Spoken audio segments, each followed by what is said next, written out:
সিরাজগঞ্জ জেলার উল্লাপাড়া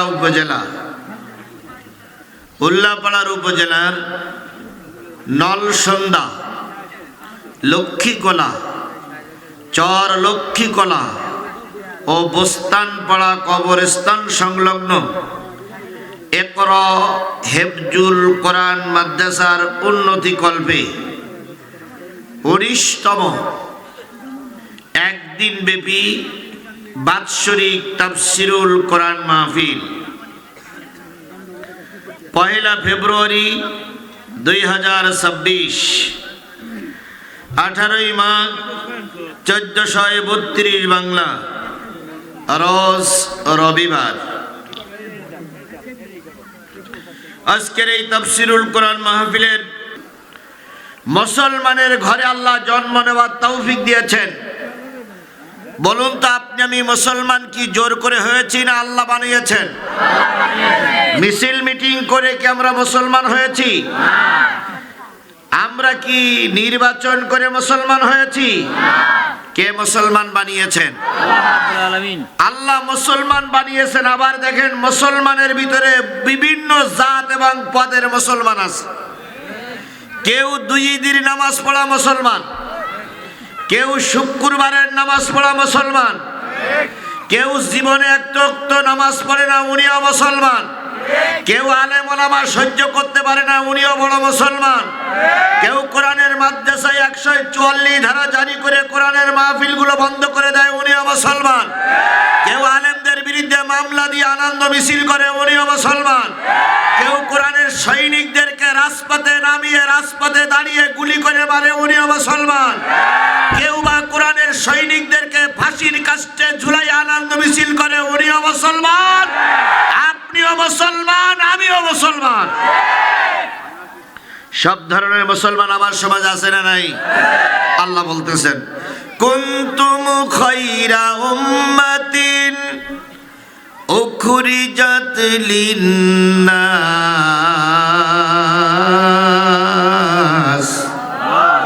তা'মুরুনা বিল মা'রুফি ওয়া তানহাউনা আনিল মুনকার ওয়া তু'মিনুনা বিল্লাহ।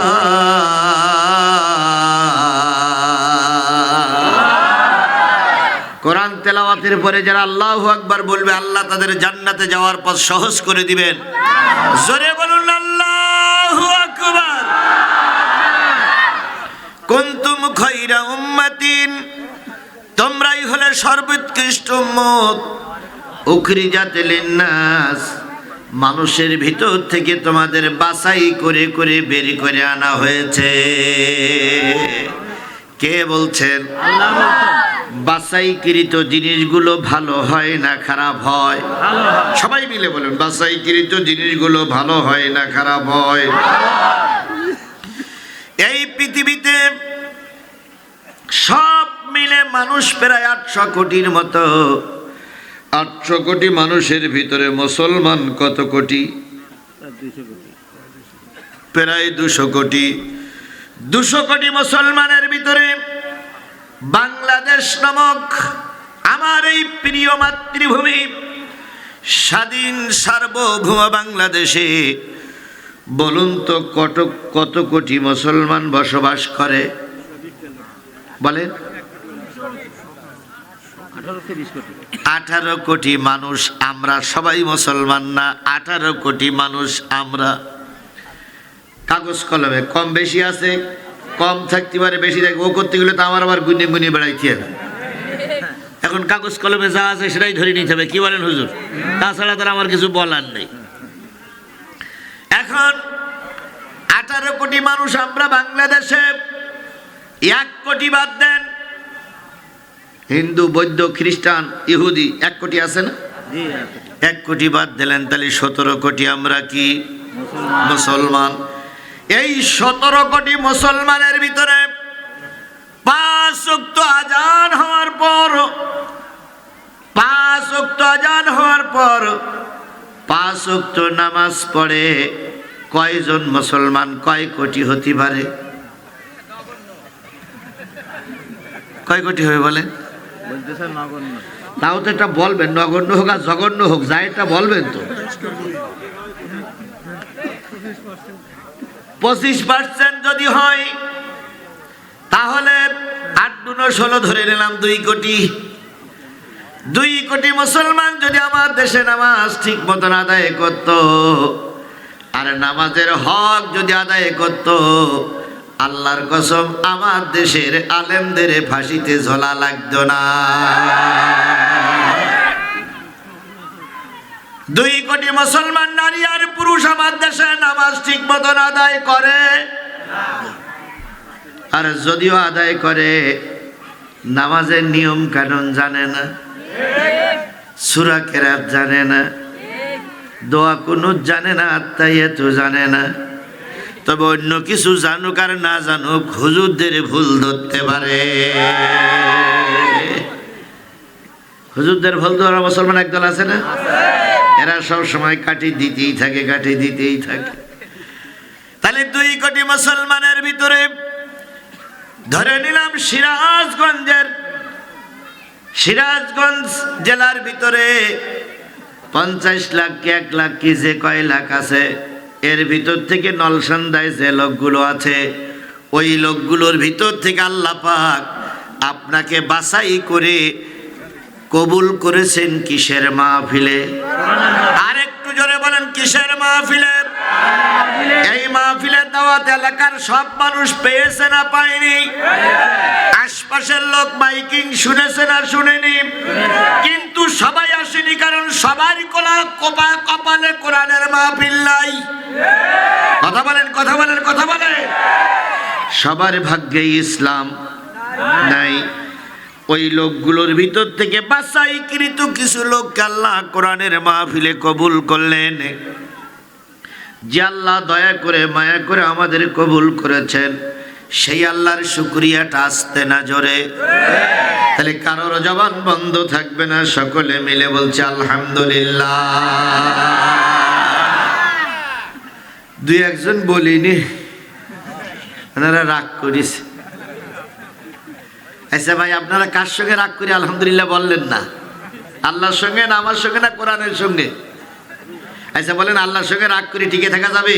মেয়ে বিয়ে দেওয়ার জন্য আসিনি, আমি এসেছি কি বলার জন্য? ঘন্টা 1.5 পরে আমিও চলে যাব, তাহলে আমার সঙ্গে রাগ করে কি লাভ? আমার সঙ্গে কারো রাগ আছে? কোরআনের সঙ্গে রাগ আছে? আল্লাহর সঙ্গে রাগ আছে? তাহলে আলহামদুলিল্লাহ বললেন না কেন? এইবার একজন আর একজনের দিক তাকাবে, যদি আলহামদুলিল্লাহ না বলে তাহলে বুঝতে হবে আল্লাহ শত্রু, ও নবীর শত্রু।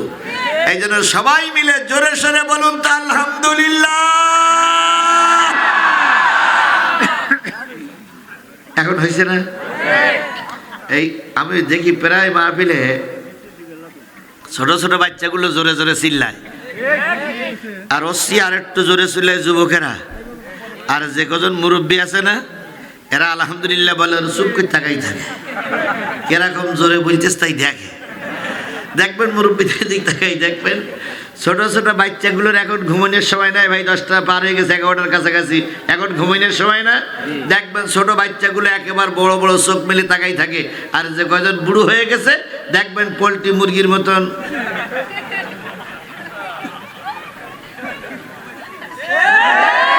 আছে না নাই? অথচ সবার জায়গা থাকা দরকার ছিল, মুরব্বীদের জায়গা থাকা দরকার ছিল। তাহলে এবার সবাই মিলে ছোট বড় যুবক মুরব্বী বুড়া হাজি আলেম ওলামা গাজী সভাপতি সেক্রেটারি উকিল ব্যারিস্টার সবাই মিলে বলছে আলহামদুলিল্লাহ। ঘুমিয়ে লোকটা বুঝবে যে কিছু লোক হয়েছে, এবার যাওয়ার দরকার। বিশ্ব মানবতার শ্রেষ্ঠ বন্ধু, সমস্ত নবী রাসূলদের শ্রেষ্ঠ রাসূল, আমাদের প্রিয় ভাজন নেতা, যার সুপারিশ ছাড়া কোনো মানুষ জান্নাতে যেতে পারবে না, সেই নন্দিত নেতার নামে দুরূদ আর সালাম সবাই মিলে বলছি সাল্লাল্লাহু আলাইহি ওয়াসাল্লাম। আল্লাহ বলতেছেন ওয়া ইন্নাকা লাআলা খুলুকিন আজিম।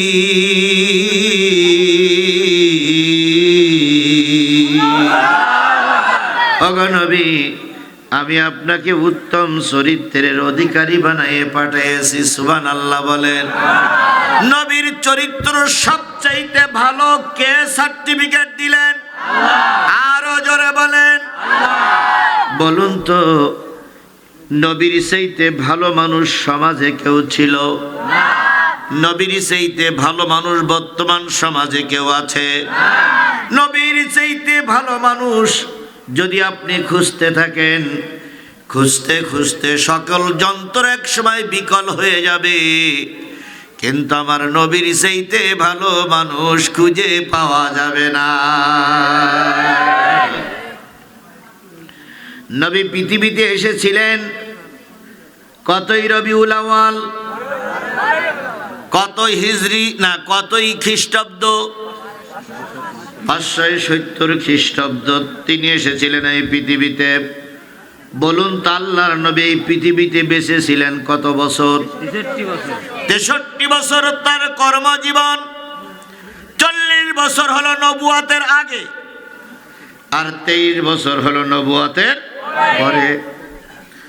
আল্লাহর নবী পৃথিবীতে আসবেন। আমিনা আব্দুল্লাহ দুইজন স্বপ্ন দেখতেছেন। কে যেন বলতেছে, ওগো আব্দুল্লাহ, তোমার মাধ্যমে তোমার স্ত্রীর গর্ভে যে সন্তানটা চলে গেছে, এই সন্তানটা হবে বিশ্ব নবী। তিনি হবেন নবী রাসূলদের শেষ। আব্দুল্লাহ আমিনার সঙ্গে পরামর্শ করলো গৃহিণী, ও আমার সহধর্মিনী, যে স্বপ্ন দেখতেছে এইটা বাস্তবায়ন যদি হয়, এত বড় একজন ভালো মানুষ আমার পরিবারের ভিতরে আসবে, তার জন্য কিছু দেখভাল ভালো করে করার দরকার। তাই তিনি চলে গেলেন ব্যবসায়ের জন্য। ব্যবসা করতে যে তিনি আর ফিরে আসেন নাই, প্রতিমধ্যে মারা গেলেন। এবার আমেনার পালা। আমেনার পেটে সন্তান। দিনে দিনে তিলে তিলে মোহাম্মদ বড় হয় আমেনার পেটে। এমত অবস্থায় কে যেন দরজার কাছে এসে কলা নাড়া দেয় আর বলে, আমেনা, ভুলে যেও না, বিশ্বের সর্বশ্রেষ্ঠ মানুষটা আসবে তোমার পেটের থেকে। ও আমার মা, যে মায়েরা শুনতেছেন, সৌভাগ্যবান আপনারা, কারণ আপনাদের পেটেই পুরুষ লোকের জন্ম। পুরুষ যতই বাকবাকুম করুক, পুরুষ কিন্তু সন্তান জন্ম দিতে পারে। আপনাদের যে কেউ আছে যে পুরুষ সন্তান জন্ম দিতে পারবে? ও সারা রাত ধরে যদি তাহাজ্জুদ নামাজ পড়ি দোয়া করে, আল্লাহ আমার পেটে একটা সন্তান দাও, সন্তান যদিও যায় তো বেরুবে কোন বাড়তে? তাহলে সব মায়েদের পেটেই সন্তানের জন্ম। কথা বলেন ঠিক না ঠিক? আপনি শুনে বড় আশ্চর্য হবেন, এই বাংলাদেশে যতগুলো দল আছে, সবচাইতে বেশি নারীদের সম্মান করে একটা দল আমি দেখেছি। সেই দলটার নাম হলো বাংলাদেশ জামাত ইসলামী। সবচাইতে বেশি নারীদের মর্যাদা দেয়। কথা বলেন ঠিক না ঠিক? বিশ্বাস করো আম্মা জানেরা, বাংলাদেশে যতগুলো দল আছে, প্রায় সব দল তোমাদের ভোগ করতে চায়, আর একমাত্র ইসলামপন্থী দলই তোমাদের মর্যাদার সঙ্গে টিকে থাকার গ্যারান্টি দিয়ে দিচ্ছে। আজকে মায়েরা বোরকা পরে ঘুরতে পারে না একটা দলের অত্যাচারের কারণে। মায়েদের বোরকা টেনে ছিঁড়ে ফেলা হচ্ছে। কথা বলেন, কথা বলেন। মায়েদের তলপেটে লাথি মারা হচ্ছে, আর বলা হচ্ছে যদি আমার পক্ষে কাজ না করো তাহলে তোমার ছায়া খুলে নেব। এটা কোনো মায়ের সন্তানে বলতে পারে না। জোরে বলে ঠিক না ঠিক? যারা এ কথাগুলো বলেছে তারা নিশ্চয়ই গরু বা ছাগলের পেটে জন্ম নিয়েছে। যারা মায়ের পেটে জন্ম নেয় তারা কখনো আর একজন মাকে অসম্মান এরা মানুষ রূপী জানোয়ার, এরা মানুষ রূপী নরপিশাচ, এদের মনুষ্যত্ববোধ বলে কিচ্ছু নাই।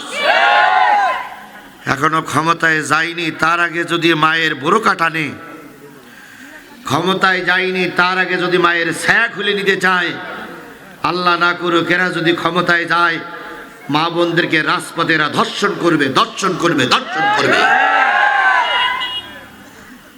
যে জিনিসটা হয় তার কিছুদিন আগে তার আলামত বোঝা যায়। শীত কি হঠাৎ করে 5 ডিগ্রিতে নামে? আস্তে আস্তে আস্তে আস্তে নামে। কথা বলেন ঠিক না ঠিক? আবার কিন্তু হঠাৎ করে 5 ডিগ্রির মধ্যে 25 ডিগ্রিতে যায় না, আবার আস্তে আস্তে যায়। সুতরাং যারা যা করবে তাদের থেকে সেই জিনিসটাই প্রকাশ পাচ্ছে। আজকে ক্ষমতায় যাওয়ার আগে যারা মা বোনদের হেনস্থা করছে, আল্লাহর কসম কোরআন শপথ করে বলতে পারি এদের কাছে মা বোনেরা নিরাপদ নয়।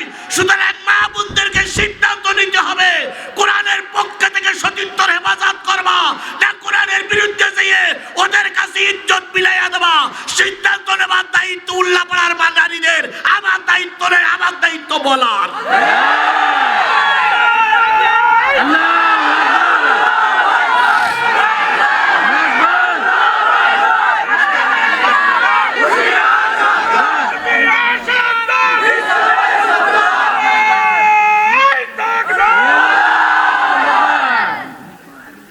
আমিরে জামাত ডাক্তার মোহাম্মদ শফিকুর রহমান,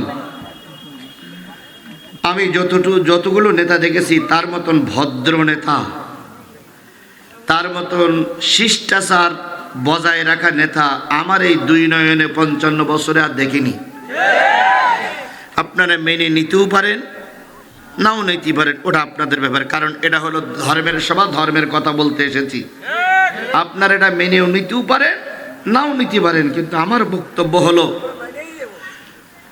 বক্তব্য হলো ইসলামের বক্তব্য হলো, ধর্মের বক্তব্য হলো, জাতির বক্তব্য হলো, ইতিমধ্যে আমিরে জামাতের ব্যক্তিগত অ্যাকাউন্ট থেকে, টুইটার অ্যাকাউন্ট থেকে একটা জিনিস ফাঁস হয়েছে। সেটা হলো আমিরে জামাত নাকি বলেছে যে হ্যাক করা হয়েছে। আমিরে জামাত বলেছে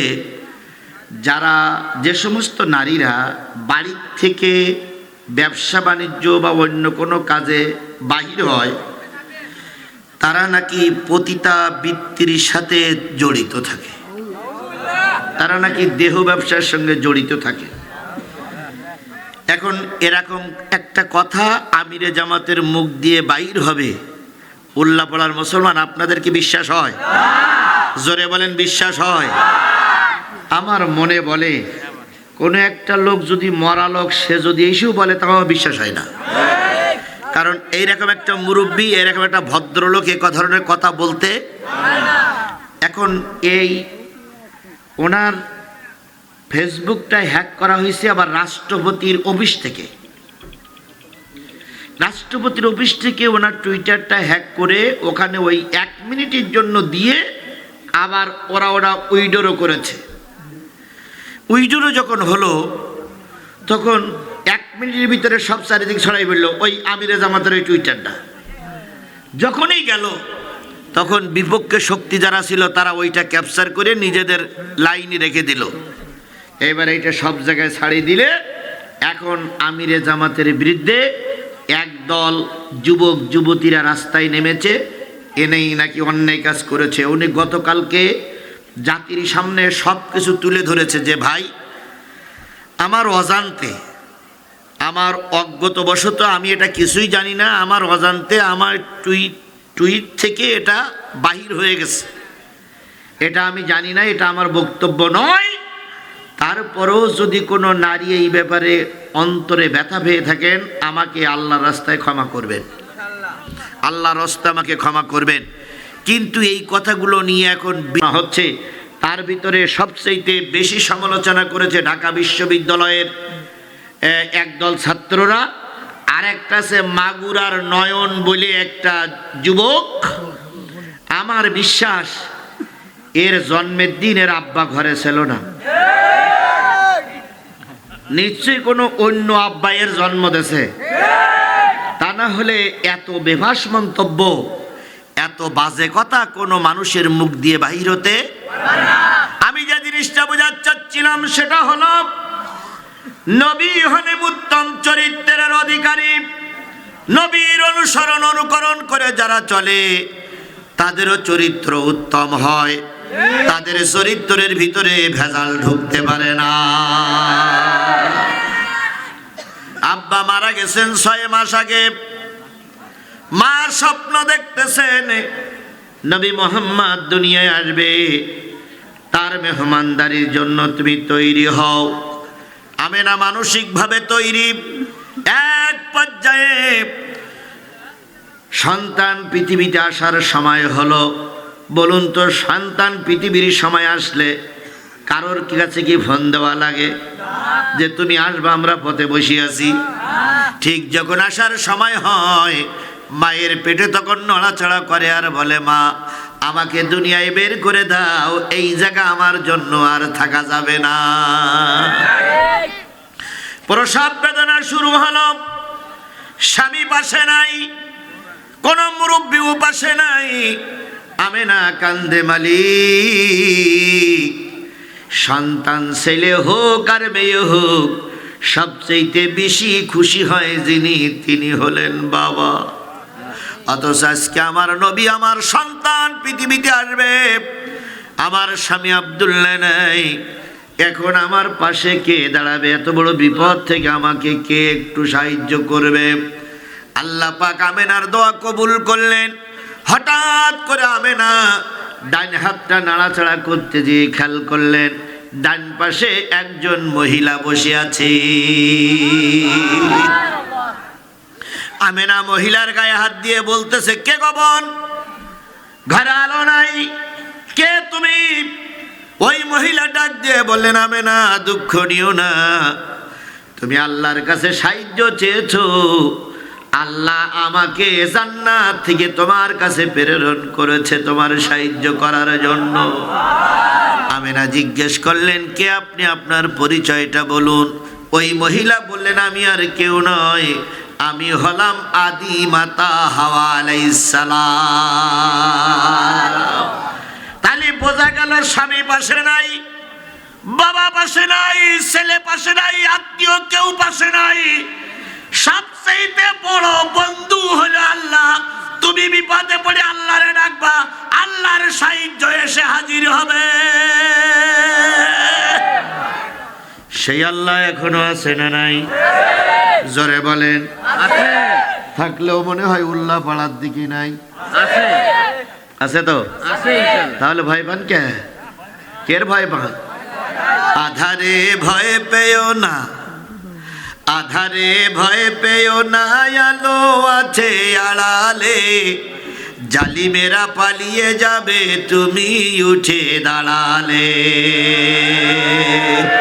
আধারে ভয় পেও না, আধারে ভয় পেও না, আলো আছে আড়ালে, শয়তানেরা পালিয়ে যাবে তুমি উঠে দাঁড়ালে। কি কায়দায় বলতেছে, অমুক তারিখে রাস্তায় বাহির হতে দেব না, ভোট কেন্দ্রে গেলে হাত পা আস্ত ফিরিয়ে নিয়ে আসা যাবে না। আমরাও লিখে দিয়ে গেলাম দিন তারিখ দিয়ে, আজকে 1 তারিখ, তুমিও লিখে রাখো। আমার পা ভাঙতে আসলে তোমার পাটা ঠিক মতন থাকবে কিনা সেটাও বুঝে শুনে যাইও। আমার কর্মীদেরকে ভোট কেন্দ্রে ঢুকতে দেবা না, উস্কানিমূলক কথা বলছো, তুমি ঢুকতে পারবে কিনা সেটাও চিন্তা ভাবনা করে রেখো। আমার হাত ভাঙতে গেলে আগে তোমার হাত ভাঙবে, তারপর আমার কর্মীদের হাত ভাঙবা। আমরা ময়দানে উড়ে আসিনি যে তোমরা যা বলবা তাই আমাদের শুনতে হবে। প্রয়োজনে ময়দানে যুদ্ধ হবে, তবু কোন ফাসেক জালেম ফাসেকের হাতে আমরা দেশ আর ইজারা দেব না, দেব না, দেব না।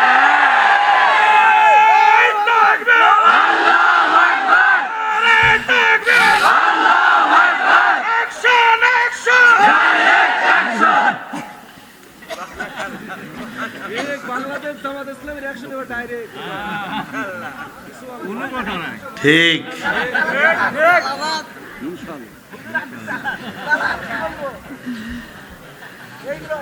আপনারা বললো আমি চালাবো, না বললো আমি চালাবো। চালিয়ে আসতেছি, যখন চলে তখন চলেছি। যখন কোনো বক্তা ময়দানে ছিল না তখন আমি গুনাহগার ছিলাম। কতবার ওরা আমাকে ধরার জন্য চেষ্টা করেছে, পারিনি। আর আজকে তো ধরার পরিকল্পনা নিলে সে যেন আপনজনদের কাছ থেকে বিদায় নিয়ে আসে। কারণ এখন সব আমাদেরই লোক, কথা বলেন ঠিক না ঠিক? তবে ভুল বুঝবেন না, আমরা অন্যায় করব না, কাউকে অন্যায় করতে দেব না। আমরা দুর্নীতি করব না, কাউকে দুর্নীতি করতে দেব না।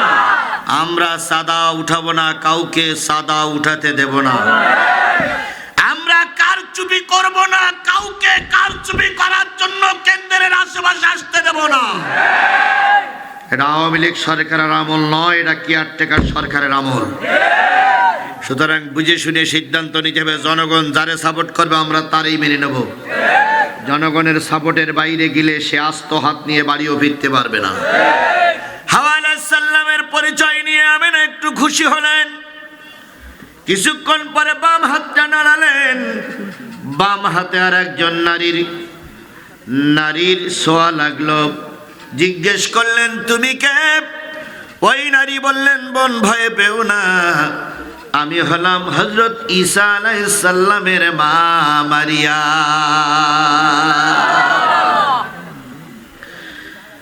হযরত আমিনা বলেন, দুইজন মহিলা আমার দুই হাত ধরে আমার শরীরে হালকা মেসেজ করতেছে। আমি চিন্তা করলাম কোনো বিপদ হবে কি হবে না, প্রসাব বেদনা একটু বেশি হলো। হঠাৎ করে দেখলাম আরেকজন নারী আমার দুইটা পা ধরে আস্তে করে মেসেজ করে বলতেছে, বোন ভয় পেও না, ওরা দুইজন তোমার পাশে আছে আর আমি তোমার পায়ের কাছে বসে আছি। আমিনা জিজ্ঞেস করলেন, আপনি কে? ওই মহিলা বললেন, আমি হলাম ফেরাউনের স্ত্রী মা আসিয়া। তাহলে কয়জন ধাত্রী এসেছেন? কেতাবে পাওয়া যায় 4 জন ধাত্রী এসেছিলেন।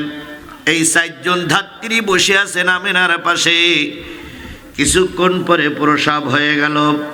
দুনিয়ার মানুষের প্রসাব আর আমিনা নবী, আমাদের নবীর প্রসাবটা কি এক না?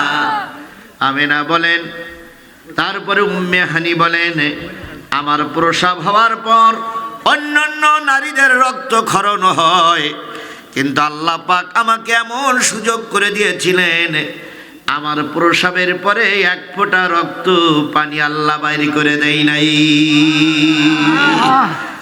বলুন তো, সন্তান ছেলে হোক আর মেয়ে হোক, দুনিয়া আসার পরে নাড়ি কেটে বাদ দিতে হয় না, হয় না? কিন্তু আমার নবী যখন এসেছিলেন, নবীর সঙ্গে মায়ের নাড়িটা এমন অবস্থায় ছিল না যে কেটে বাদ দেওয়া লাগবে। পুরুষ সন্তান আসলে 5, 6, 7 বছর পর একটা বালতি চামড়া কেটে বাদ দিতে হয়, সেটারে বলা হয় মুসলমানি, খাতনায় মুসলমানি। আর কেউ বলে মুসলমানি, কেউ বলে বিভিন্ন নাম, বিভিন্ন জায়গা আছে। কিন্তু আমার নবী যখন দুনিয়া এসেছিলেন, দুনিয়ার কোনো ডাক্তার হাজামে তার খাতনা করে দেয় নাই, স্বয়ং আল্লাহ পাক খাতনা করেই দুনিয়ার মুখ দেখাইছিলেন। সন্তান দুনিয়ায় নাজিল হলো। 3 জন 4 জন মহিলা পুত পবিত্র করে জান্নাতি পোশাক শরীরের ভিতরে পেঁচায়ে আমিনার কাছে দিয়ে বলে গেলেন, আমিনা, যেহেতু দিনের আলো ফুটলে আমাদের আর থাকা যাবে না, আল্লাহর নিষেধ আছে, তোমার কোলে দিয়ে গেলাম, এবার বাকিটা আল্লাহ দেখবে। আমিনা বাচ্চাটারে কোলে নিয়ে মালিকের কাছে কান্দে, মালিক, বিশ্ব নবী আমার ঘরে, কিন্তু আমার ঘরে আলো জ্বালানোর মতো লণ্ঠে কোনো তেল নাই। আমি বড় অসহায়, তারপরে দুঃখ নাই, তুমি আমার পাশে আছো। কিছুক্ষণ পরে সংবাদ পৌঁছে গেল মক্কা নগরীতে, আমিনার ঘরে একটা ফুটফুটে চাঁদের মতন সন্তান এসেছে।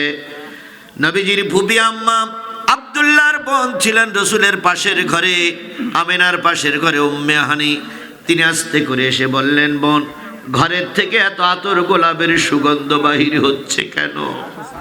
আজকে ঘরের ভিতর থেকে এত পবিত্র গন্ধ বাহির হয়, ঘটনাটা কি? আমেনা বলেন, বোন, আল্লাহ পাক আমার গর্ভের থেকে একটা সন্তান দুনিয়ার মুখ দেখাইছে। ওই সন্তানটা দুনিয়ায় নামার সাথে সাথে আমার ঘরটা আতর গোলাপের গন্ধে ভরপুর হয়ে গেছে। উম্মে হানি বলেন, আমি ঘরের ভিতরে ঢুকলাম, কাপড়ে জোড়ানো মোহাম্মদকে কোলে নিলাম। মোহাম্মদকে কোলে নিয়ে মুখের থেকে চেহারার থেকে কাপড়টা সরাই দিলাম। ওই চেহারার থেকে কাপড়টা সরাই নেওয়ার পরে যে আলো হয়েছে, ওই আলোয় আমেনার অন্ধকার ঘরটা ঝলমলে আলো হয়ে গেছে। উম্মে হানি বলেন, আমি রসুলের মুখের দিকে তাকাইছিলাম, দেখলাম আল্লাহ রসুলের মুখ দুটো বিড় বিড় বিড় বিড় করে নড়তেছে। আমি আমার কানটা মুখের কাছে লাগাই দিয়ে বললাম, ভাতিজা, কয়েক ঘন্টাকে দুনিয়ার মুখ দেখেছ, অথচ তুমি যে কি বলো তা তো বোঝা যায় না। নবী যখন একটু বড় হয়ে গেছিলেন, নবীকে জিজ্ঞেস করেছিলেন, ভাতিজা, জন্মের পরে তুমি কি বলে কেঁদেছিলে? নবী ফুপি আম্মার গলা জড়াই ধরে বলেছিলেন, ফুপি আম্মা, জন্মের পরে কেঁদেছিলাম, রব্বি হাবলি উম্মতি, আয় আল্লাহ, আমার গুনাহগার উম্মত গুলোরে মাফ করে দাও। আপনারা কি সেই উম্মত? মঞ্চে যারা বসে আছেন আপনারাও কি সেই নবীর উম্মত? যারা মঞ্চের নিচে বসে আছেন তারাও কি সেই নবীর উম্মত? যারা এখনো বাজারে চা খাচ্ছে, বাদাম খাচ্ছে, ওরা কি সেই নবীর উম্মত? না, ওরা আমার নবীর উম্মত না। যদি বলেন কেন হুজুর ওদের বাদ দিলেন কেন, বলুন তো, নবীর পরে নাজিল হয়েছে যে কিতাবটা, সেই কিতাবটার নাম কি? সবাই মিলে বলেন, এটা কি সঠিক? নবীর পরে যে কিতাবটা নাজিল হয়েছিল সেই কিতাবটার নাম এই কোরআন, এটা কি সঠিক? তাহলে সেই কোরআনের আলোচনা এখন এখানে হচ্ছে, আর তুমি বাদামের দোকানে সুপারিশ নিয়ে জান্নাতে যেতে হবে, এটা যদি মনে করে থাকেন তাহলে 10 মিনিটের ভিতরে এখানে এসে বসবেন। আর যদি না বসেন তাহলে বুঝবা আপনি রসুলের উম্মত নয়। তাহলে আমরা সবাই রসুলের উম্মত তো? তাহলে রসুলের নাম শোনার পরে দুরূদ শরীফ পড়া দরকার আছে না নাই? কারোর জবান বন্ধ থাকবে না, সকলে মিলে বলছি সাল্লাল্লাহু আলাইহি ওয়াসাল্লাম। রাসূল আমার ভালোবাসা, রাসূল আমার আলো আশা, রাসূল আমার প্রেম বিরহের মূল আলোচনা, রাসূল আমার কাজে কর্মের অনুপ্রেরণা, রাসূল আমার ভালোবাসা। নেতার মতন নেতা আমি পাই না যখন খুঁজে, কান্দি এবং কান্দি শুধু এই দুটি চোখ বুজে, তখন তোমার বদর উহুদ যোগায় মন্ত্রণা,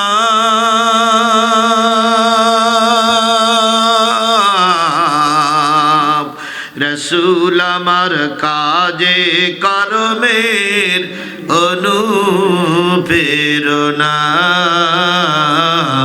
রাসূল আমার ভালোবাসা।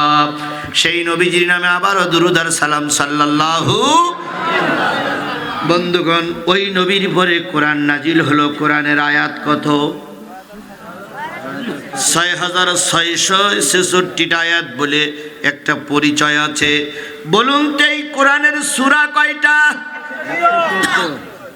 কত?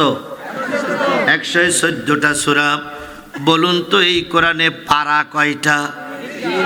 30 নম্বর পারা, 30টা পারা, 114টা সূরা, 6666 আয়াতের ভিতর থেকে আমি আপনাদের সামনে তেলাওয়াত করেছি 5 নম্বর পারার 4 নম্বর সূরা সূরাতুন নিসা।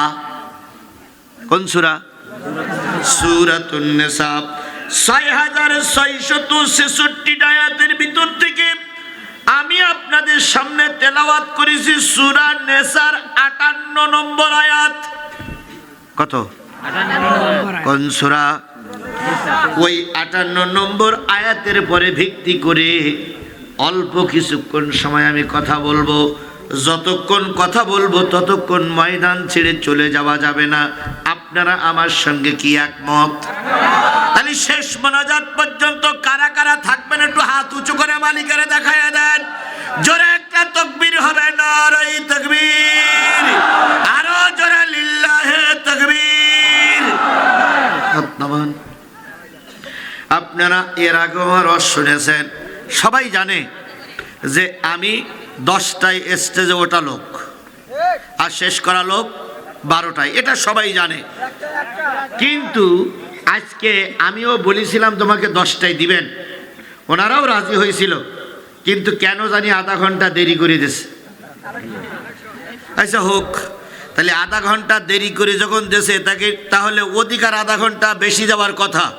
কিন্তু আমার তো দাওয়াত দেওয়া যে 1 ফেব্রুয়ারি,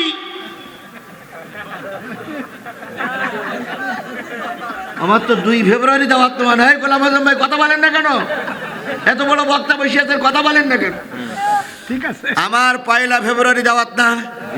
আপনাদেরও কি দাওয়াত করেছে? 1 ফেব্রুয়ারি ওয়াজ হবে তাই বলি তো দাওয়াত করেছে নাকি? আপনাকে বলেছেন যে 1 ফেব্রুয়ারি হবে, 2 ফেব্রুয়ারি, এ কথা বলেছে? তাহলে আপনারা বলে শুনেছেন 1 ফেব্রুয়ারি, আমি শুনেছি 1 ফেব্রুয়ারি, গোলাম আজম ভাই 1 ফেব্রুয়ারি, সবাই 1 ফেব্রুয়ারি।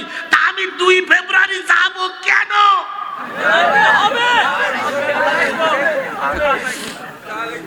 তাহলে আপনারা আমার ব্যালেন্স যদি ঠিক রাখতে চান, আপনারাও ঠিক থাকবেন তো ইনশাল্লাহ?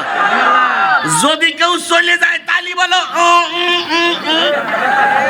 তাহলে পাশের থেকে যেন কেউ না ওঠে, খেয়াল করবেন, পাশের থেকে যেন কেউ না ওঠে।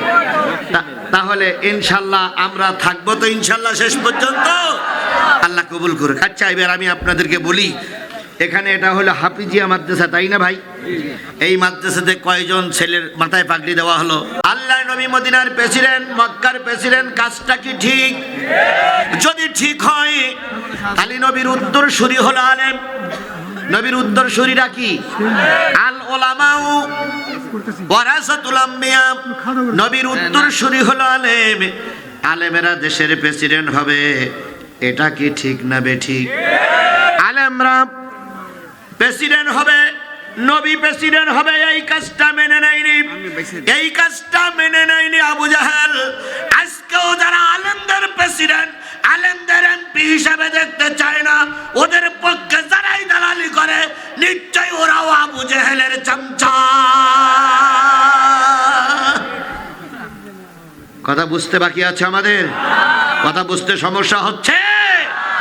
তাহলে আমরা নবীর উত্তরসূরিদেরকে আগামীতে দায়িত্ব বুঝিয়ে দেবো ইনশাল্লাহ। আল্লাহ নবী আয়াতটা যখন নাজিল হলো, মক্কারও প্রেসিডেন্ট, মদিনারও প্রেসিডেন্ট, ভালো করে শোনেন। কালেমার দাওয়াত দেওয়ার পরে রাসূল মক্কায় ছিলেন কত বছর? আমার দিক খেয়াল করেন, কয় বছর?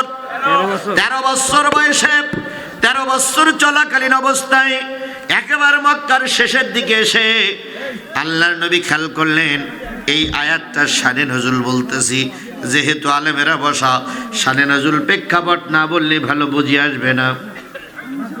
আল্লাহর নবী খেয়াল করলেন, আবু জাহেল, আবু লাহাব, উতবা, সায়েবা, ওয়ালিদ ইবনে মুগিরা, বড় বড় নেতারা প্রতি সোমবার আর প্রতি শুক্রবারে কাবার ভিতরে ঢুকে সকাল থেকে সন্ধ্যা পর্যন্ত ওর ভিতরে থাকে।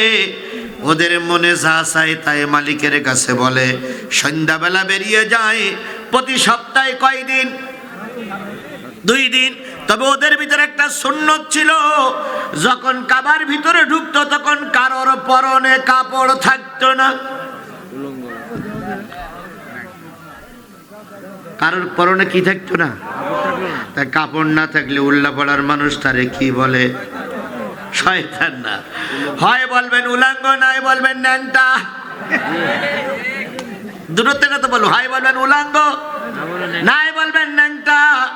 আজকে ন্যাংটারা বলতেছে হুজুররা এই করেছে, অথচ ওদের কাছে মেয়েরা খারাপ, আর ওরা এখন হুজুরদের নিয়ে সমালোচনা করতেছে। এই যে নয়নের কথা বলছিলাম, মাগুরার নয়ন, আল্লাহ যদি আমার বাসাই রাখে, আর যদি হুজুরা ক্ষমতায় যায়, ও নয়ন যেখানে থাকবে আমি ওর ওখান থেকে ধরে আসবো। কারণ ও এত কুরুচিপূর্ণ আজে বাজে কথা বলে, যে কথাগুলো ভাষা আমাদের বের করা যায় না, এত খারাপ ভাষা ব্যবহার করে। আমি চিন্তা করি ওর কোন মায়ে জন্ম দিছিল। দুই একজন বলে সন্তানের জন্য মায়ের বদনাম দিতে নেই, কিন্তু এর যে মা জন্ম দিয়েছিল সে মা আসলে আল্লাহই ভালো জানে কোন মা। এই নয়ন আজকে শফিকুর রহমানের বিরুদ্ধে অনেক কিছু বলেছে। শফিকুর রহমানের ঘাট ধরে পাঠাই দেবে হলো পাকিস্তানে। তারপরে শফিকুর রহমানের ব্যাপারে মন্তব্য করেছে তিনি নাকি বিদেশ থেকে কি বলে নেশা জাতীয় জিনিস খেয়ে এসে দেশে এসে নারীদের সুযোগ পায় না, তাই এই সমস্ত কথা বলছে। ভাইরে, আজকে গাড়িতে বসে শোনার পর আমি আমার চোখের পানি ধরে রাখতে পারিনি। এত মানুষ নিচে নামতে পারে, এগুলো মানুষ, তুমি জানো আর কথা বলে ঠিক না ঠিক? আর এদের পক্ষে যারা সাপোর্ট দিচ্ছে এদেরও রক্তে ভেজাল। বিএনপির লিডার তারেক জিয়া, আপনি একবার ধমক দেন, একবার ধমক দেন, এই জাতীয় কথা বন্ধ করো, নতুবা দল থেকে বহিষ্কার করা হবে। কিন্তু এরা আরো ধমক দেয় না, বরং এরা আরো উস্কানি দেয়। আপনারা জানেন, একবার বাংলাদেশের থেকে বাছাইকৃত 300 বক্তাকে আমিরে জামাত ডেকেছিলেন, তার ভিতরে আমি একজন ছিলাম। তো উনি ডেকেছিলেন কেন? উনি ডেকেছিলেন তারেক মনোয়ার, নামটা বলা মানে ভুল হলো, বাংলাদেশের দুইজন বক্তা মঞ্চে উঠে আলতু ফালতু কথা বলে, অযৌক্তিক কথা বলে, যে কথাগুলোর কোনো যুক্তি নাই। সেই দুইজন বক্তাকে সাইজ করার জন্য উনি আমাদের সবাইকে ডেকেছিলেন। ওই দুইজন বক্তাকে ডাকেন নাই, ওই দুইজন বক্তা সহ আমাদের সবাইকে ডেকেছিলেন। ডেকে উনি যখন আমাদেরকে সংশোধনী দিচ্ছিলেন, তখন কোনো সাংবাদিক সেখানে ছিল না। অন্যান্য জামাতের নেতা কর্মীদের সব বের করে দিয়েছিলেন। বের করে দিয়ে আমাদের এই 300 হুজুরকে এক জায়গায় ডেকে উনি বললেন, আল্লাহর হস্তে আপনারা যদি প্রকৃত দিন ইসলাম ভালোবাসেন, এই সমাজে আল্লাহর কোরআন চালু হোক, এটা যদি অন্তর দিয়ে ভালোবাসে থাকেন, তাহলে দয়া করে এই সমস্ত ফালতু কথা বন্ধ করুন।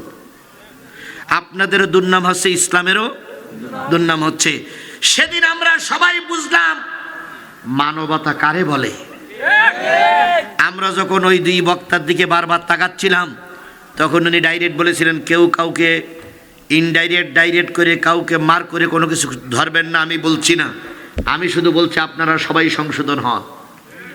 আমিরে জামাত যদি তার নিজের শুধু ওলামায়ে হযরতদের ডেকে এতটুকু উপদেশ দিতে পারে, তারেক জিয়া আপনি 17 বছর পরে লন্ডন থেকে এসেছেন, আপনার এই সমস্ত কর্মীরা যখন বাইট টানতেছে, আপনি একটাবার তাদের পক্ষে বিপক্ষে উপদেশ দিতে পারেন না কেন?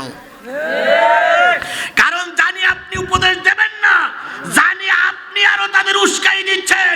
কিন্তু জাতি আর বোকা নয়, যত উস্কানি দিবেন ততই জাতি আপনাদের বিরুদ্ধে অ্যাকশনে যেতে বাধ্য হবে। এর জ্বলন্ত প্রমাণ দেখা যাবে 12ই ফেব্রুয়ারি রাত 12টার পরে।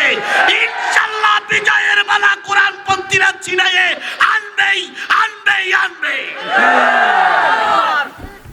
আল্লাহ যেন সেই সময়টা আমাদের দেখার তৌফিক দান করেন। আমরা কি কাপুরুষ? আমরা কি ভীতু? ময়দান কি ওদের হাতে ছেড়ে দিয়ে আমরা কি ঘরের দরজা দিয়ে কানবো? না, কথা হবে চোখে চোখে, কথা হবে মুখে মুখে, কথা হবে সমানে সমান, কোনো ছাড় দিয়ে কথা বলার সুযোগ নাই। পারবেন তো? পারতেই হবে ইনশাআল্লাহ। বলেন আল্লাহ। নবী দেখলেন প্রতি নেতারা সপ্তাহে কয়দিন কাবা ঘরের ভিতরে ঢোকতেন। কিবার যখন ঢোকে তখন পরনে কি থাকে না, কাপড় থাকে না। নবী চিন্তা করলেন আমি একটু কাবার ভিতরে ঢুকবো, দেখি ওরা ঢুকে কি করে। এবার নবী একদিন সোমবারের দিন সকালবেলা সবার আগে কাবার চত্বরে এসে বসে আছে। উদ্দেশ্য হলো কাবার ভিতরে ঢুকবে।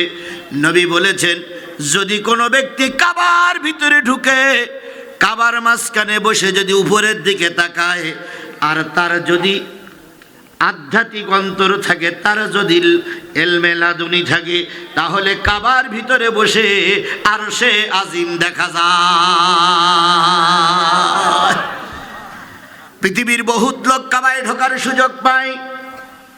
বাংলাদেশের থেকে 2-3 জন লোক কাবায় ঢোকার সুযোগ পেয়েছিলেন। তার ভিতরে একজন ছিলেন আমাদের মাথার তাজ, আমাদের হৃদয়ের স্পন্দন, আমাদের হৃদয়ের মণিকোটায় যিনি বসে আছেন আজীবনকাল, তিনি হচ্ছেন আল্লামা সাইদি রাহিমাহুল্লাহ। এই ব্যক্তি কেবল কাবার ভিতরে ঢুকতে পেরেছিলেন, আর বাংলাদেশে তেমন নাম করা কেউ ঢুকতে পারে নাই। সেই কাবার ভিতরে ঢুকবেন আমার নবী, কিন্তু এত অসহায় যে ওই এলাকার লোকেরা তারে ঢুকতে দেবে না। নবীজি বসে আছেন, কাবায় তালা লাগানো। আজকের যে কাবা দেখা যায়, ওই কাবার চারিপাশে কোনো ঘর ছিল না, ওই কাবার চারিপাশে কোনো জনবসতি ছিল না, দূরে দূরে ছিল। সকাল সন্ধ্যায় মানুষ এসে কাবা তওয়াফ করত। আল্লাহর নবী ওখানে বসে আছেন সবার আগে। কাবায় তালা মারা, এখনো তালা খোলা হয়নি। কাবার তালা মারার পরে ওই কাবার চাবি যার কাছে ছিল, তার নাম হলো ওসমান ইবনে তালাহা। কি নাম? ওসমান ইবনে তালাহা। তিনি সবার আগে আসলেন। আস্তে করে নবীজি ওসমান ইবনে তালাহার কাছে যেয়ে বললেন, ভাই, কাবার ভিতরে সমস্ত মক্কার লোক ঢোকে, আমি একটু মক্কার মানুষ, আমার আব্বার নাম আব্দুল্লাহ, আমার দাদার নাম আব্দুল মুত্তালিব, আমি কুরাইশ বংশের লোক, আবু লাহাব আমার চাচা, আবু তালিব আমার চাচা, আমাকে একটু কাবার ভিতরে ঢুকতে কি দেওয়া যায়? বিনয়ের সঙ্গে নরম হয়ে খুব ছোট্ট করে বলতেছে, আমাকে একটু কাবার ভিতরে ঢোকা যায়, ঢোকানোর সুযোগ দেওয়া যায়? ওসমান ইবনে তালহা বলতেছে, কোনো পরিচয়ে কাজ হবে না, এই কাবায় তোমার মতন অপবিত্র লোক ঢুকতে পারবে না। ওদের ভাষায় নবী কি? অপবিত্র। আর ওদের ভাষায় আবু জেহেলরাই পবিত্র। শেখ হাসিনার ভাষায় মমতাজের মতন দেহ ব্যবসা করা নারীরা ছিল পবিত্র। তাই তাদের মমতাজের মতন লোকদের ডেকে সংসদে গান গাওয়ার দুকে মেরেছে। ওদের ভাষায় ভোটচোরেরা অপবিত্র, আর ওদের ভাষায় আল্লামা মতিউর রহমান নেজামী ছিল অপবিত্র। কথা বলেন ঠিক না বেঠিক? তাই তো নেজামীরে ফাঁসি দিয়ে মারলো, আর ভোটচোরদের ওরা গলায় ফুলের মালা দিয়ে সম্মানিত করলো। আজকে কাবার নেতাদের কাছে, এই চাবিওয়ালার কাছে রসুল হলো অপবিত্র, আর আবু জেহেল, ওতবা, সাহেবা এরাই কি? পবিত্র। ঢোকার সুযোগ দিল না। কিছুক্ষণের ভিতরে নেতারা লাইন দিল। সর্বপ্রথম এসেছে আবু জাহেল। আল্লাহ নবীর সামনে যেয়ে দাঁড়ায় বললেন, চাচা, আপনি হলেন এই সমাজের নেতা, আপনার একটা কথার দাম অনেক বেশি, আপনি দয়া করে যদি একটু সুযোগ দিতেন আমি কাবার ভিতরে ঢুকতাম। আবু জেহেল বললেন, না না না, ঢুকতে পারবে না, কারণ কাবার ভিতরে এই জন্য ঢোকা যাবে না, তুমি অপবিত্র, আর এখানে যারা ঢোকে তারা পবিত্র। আল্লাহর নবী চুপ করে বসে রইলেন, কষ্ট পাইলেন, ব্যথা পাইলেন, কিন্তু ভেঙে পড়লেন না। কষ্ট পাইলেন, ব্যথা পাইলেন, কিন্তু কি করলেন না? ভেঙে পড়লেন না। বিপদে পড়লে ভেঙে পড়া যাবে না, বিপদে পড়লে সাহস হারানো যাবে না। আপনি বিপদে পড়লে সাহস বুকে নিয়ে রাস্তায় নামুন, আজ হোক কাল হোক বাতিলেরা ময়দান ছেড়ে পালাতে বাধ্য হবে। জামাত ইসলামের শীর্ষ নেতাদের যখন ফাঁসি দিল, তখন শেখ হাসিনা রহমাতুল্লাহ আলাইহি আর ওনার নেতারা কি আনন্দ করলো, হুজুররা নেই, হুজুররা সব কি হয়ে গেছে। শেখ হাসিনা এখন ভারতের থেকে তাকাই দেখো, যেদিক যাও সেদিক হুজুর। আর হুজুররা আছে কিনা 12 তারিখে প্রমাণ দেখাই দেবে ইনশাল্লাহ। যতই ষড়যন্ত্র করো আর যতই কুলো আটকাও না কেন, এবার আর কোনো ষড়যন্ত্রে কাজ হবে না ইনশাল্লাহ। কারণ ঢাকা বিশ্ববিদ্যালয়ের যুবকেরা জেগেছে, জাহাঙ্গীরনগর বিশ্ববিদ্যালয়ের যুবকেরা জেগেছে, রাজশাহীর যুবকেরা জেগেছে, খুলনার যুবকেরা জেগেছে। আশা করি উল্লাপাড়ার যুবকেরাও জাগবে, আগামীতে বিজয়ের মালা ছিনাইয়ে আনবে ইনশাআল্লাহ।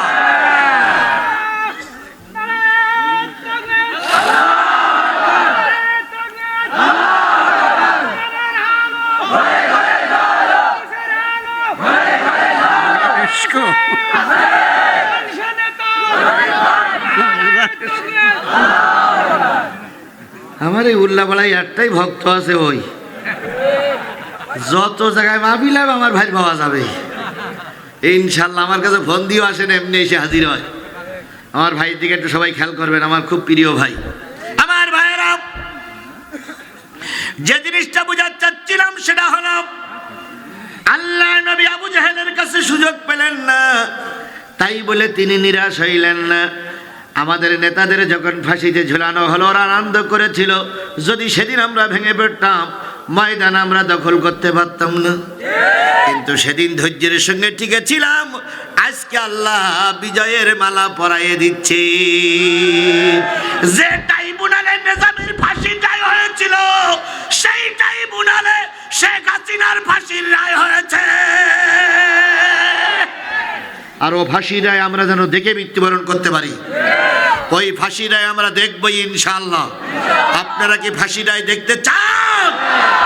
তাহলে একমাত্র ইসলামপন্থীদের হাতে দায়িত্ব না দিলে এই ফাঁসির রায় কার্যকর করবে না, কেউ করবে না, কেউ করবে না।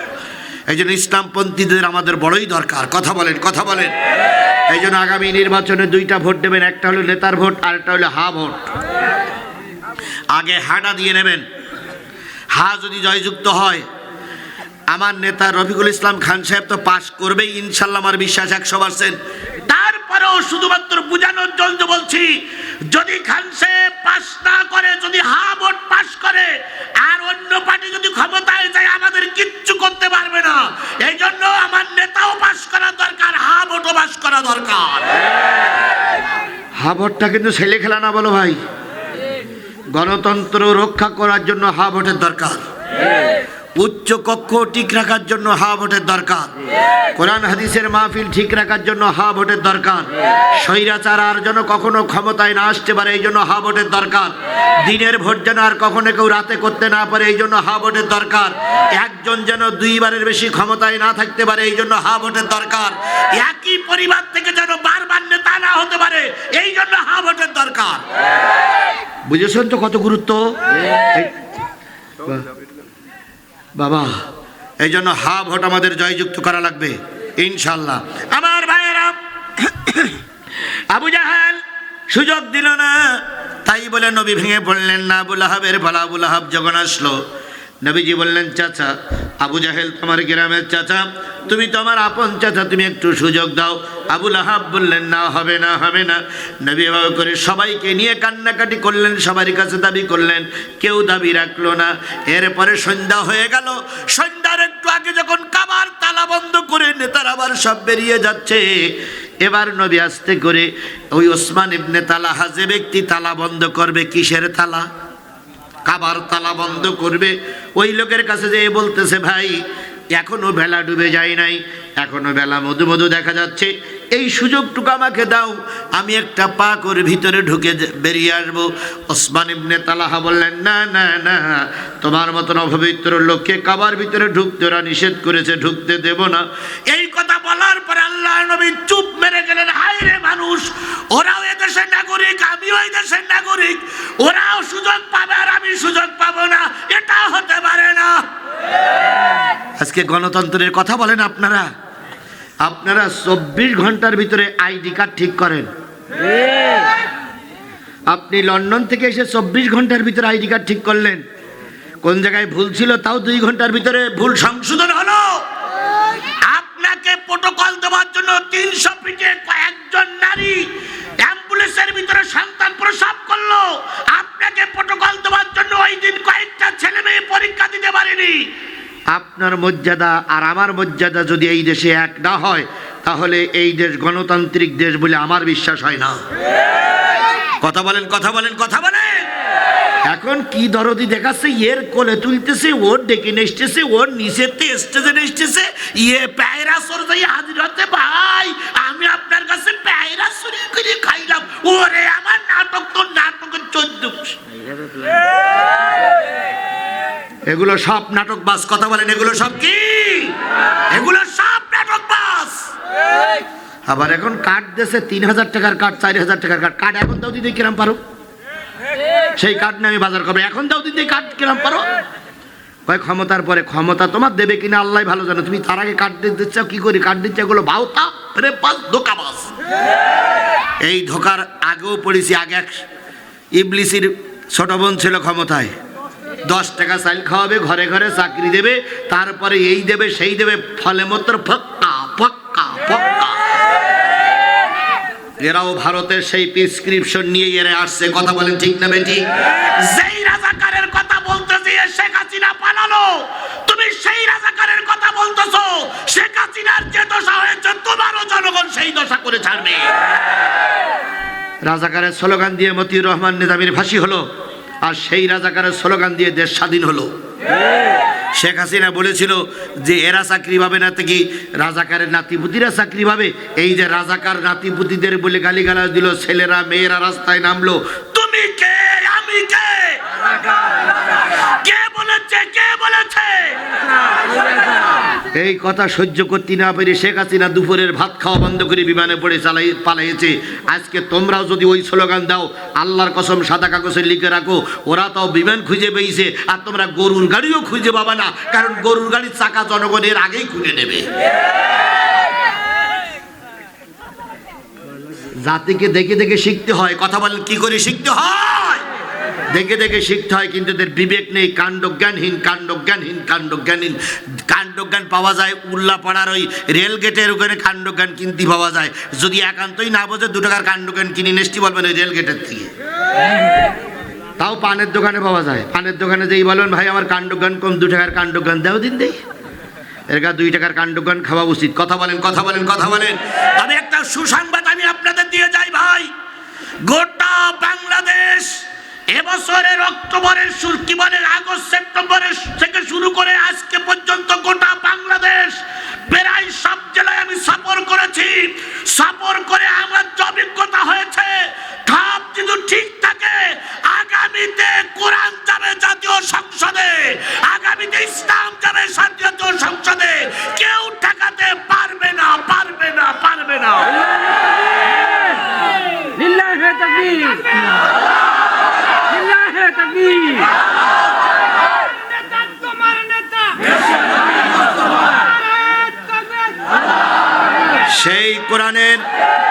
সেই কোরআনের সংসদ বিনির্মাণে উল্লাপাড়ার আসন আমাদের খুবই দরকার।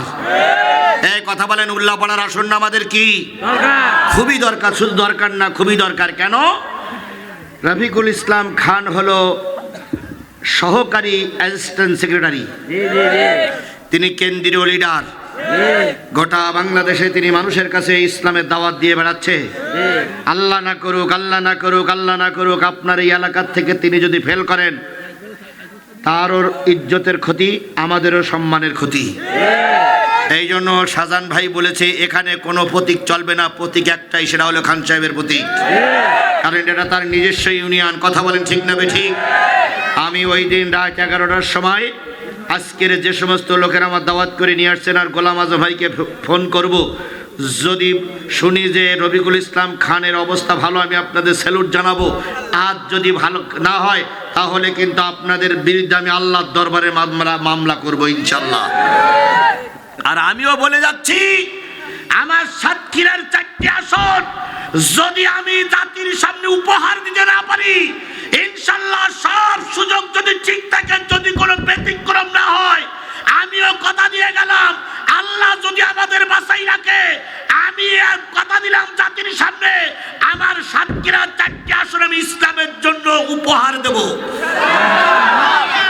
আমি 4টি আসনের দায়িত্ব নিয়ে গেলাম, আপনারা একটা আসনের দায়িত্ব নিতে পারবেন না?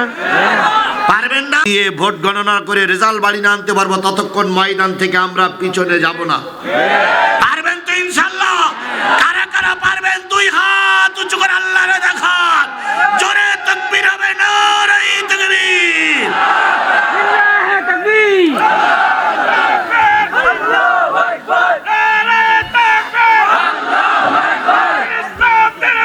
জিন্দাবাদ, জিন্দাবাদ।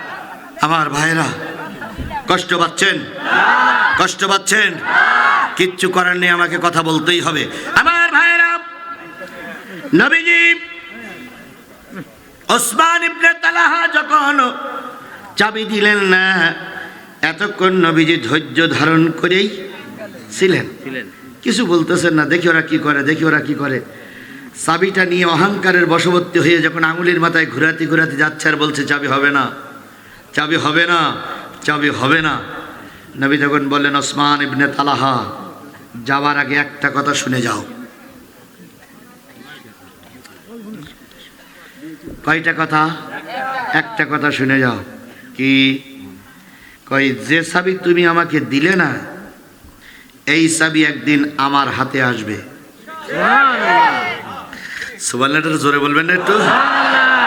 এই চাবি একদিন আমার হাতে আসবে। কথাটা কে বলছে? আল্লাহর নবী। আল্লাহর নবী বলছেন এই চাবি একদিন আমার হাতে আসবে, আর আমি একদিন এই চাবি নিয়ে তালা খুলে কাবার ভিতরে ঢুকবো, আর সেখানেই আমি নামাজ পড়বো ইনশাআল্লাহ। ওসমান ইবনে তালহা আবার ঘুরে দাঁড়িয়ে বললেন, কথাটা কি হলো? হ্যাঁ, চাবি তোমার হাতে আসবে মানে? এখন পরনের কাপড় নাই, ঘর বাড়ি ঠিক নাই, আর তুমি বলতেছো চাবি একদিন তোমার হাতে আসবে। নবীজি বললেন, কাগজ কলম থাকলে লিখে রাখো, দিন তারিখ দিয়ে লিখে রাখো, একদিন এই মক্কার চাবি আমার হাতে আসবে। সুবহানাল্লাহ, সুবহানাল্লাহ, সুবহানাল্লাহ বলেন।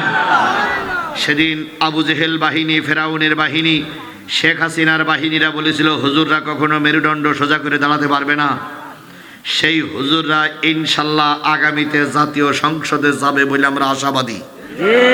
তবে রসুলের মতন জোর করে আমরা বলতে পারছি না নির্বাচনের পরে ছাড়া, কারণ আমরা তো রসুলের কাছে ওহী আসতো, আমার কাছে কি ওহী আসে? তবে অবস্থা বুঝে বোঝা যায় ঘটনাটা কি। আর এ কথাটা আপনি না বুঝলেও আমার বিএনপির ভাইরা 100-এ বুঝতে পেরেছে যে এবার আর জামাতের কাছে পারা যাবে না। শহীদের রক্ত থেকে ঝরে, এটা বুঝতে পেরেছো? কথা ঠিক না? ঠিক।